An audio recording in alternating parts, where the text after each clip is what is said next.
Make a video about this device. It comes under many names for the VW, and what I've done here is I've connected the auxiliary out in the back of this device to a iPod cable that I connected and got through to the glove box. And one of the nice things you can do if you have one of these iPod cables is that you can kind of hook it up to the auxiliary out. It's very easy, and you can run it to the glove box pretty easily. So it takes just a few minutes. If you're going to install this device, I definitely recommend you do that.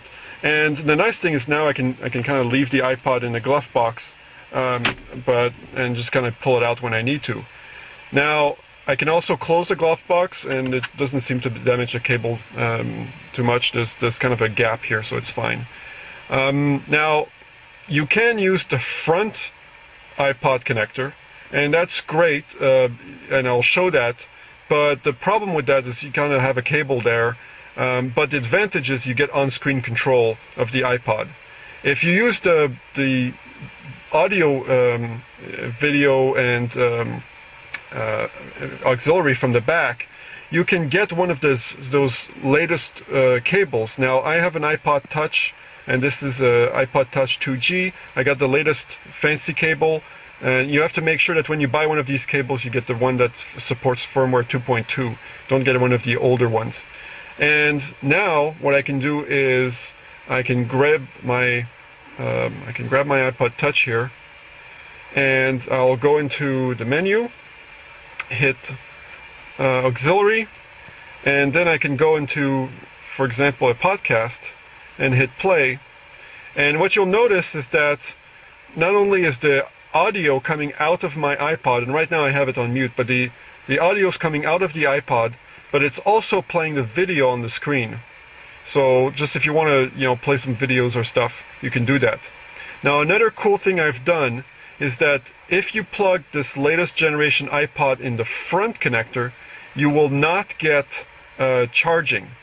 But if you do it to the rear, what I did is I bought this connector, and it has the iPod plug, it has USB, it has left-right audio and component video.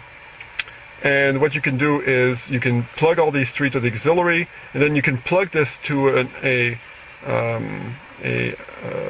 basically a USB charger for the iPod. And this is an adapter that you would plug in a cigarette lighter in front on the dash. But what I've done is I've kind of hacked it so that the adapter is actually connected to the 12 volt in the back of this unit. So the adapter that you would normally find in front here is actually connected to the back of the unit, hidden underneath the dash. And so this cable has basically, it's a latest generation cable, latest generation charger, and it will play video and audio. So of course you don't get the control on screen, but you get a couple of other benefits of doing this. Now, just for hell of it, if you guys have not seen, right now there's no iPod connector, so iPod is disabled. But what I'm going to do is I'm just going to demonstrate the front connector, just so you guys get a feel for it. Now, this is not a standard USB a plug in the front. It's actually an augmented USB plug because it has video and audio support. But the problem is the video support is probably the old style. So you need to use the cable that comes with the unit. And I'm just going to go plug it in. And when you're going to see that when I plug it in, it's going to switch over automatically. So as soon as I plug it in here, there you go. Then it detects that the iPod is plugged in, displays a list of songs, and you can switch the songs back and forth by kind of using these buttons, the next and forward, or you can move this dial, and then you press down on the dial to play the song. Now, in the case of my iPod Touch 2G, the video, even if you hit the video button, and you play a clip that has video, it will not display here. And that's most likely because the cable here is not compliant with the latest firmware for this device. So, so if you want to plug the iPod in front, you get control on screen, but probably not video, especially not on this generation. If you plug it in the rear, you could put it in your glove compartment, keep the cable kind of stashed away. You get video support, you get charge support.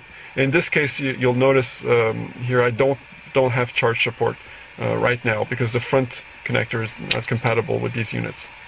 Okay, well that's a quick look at connecting the iPod to this device. I hope you enjoyed it.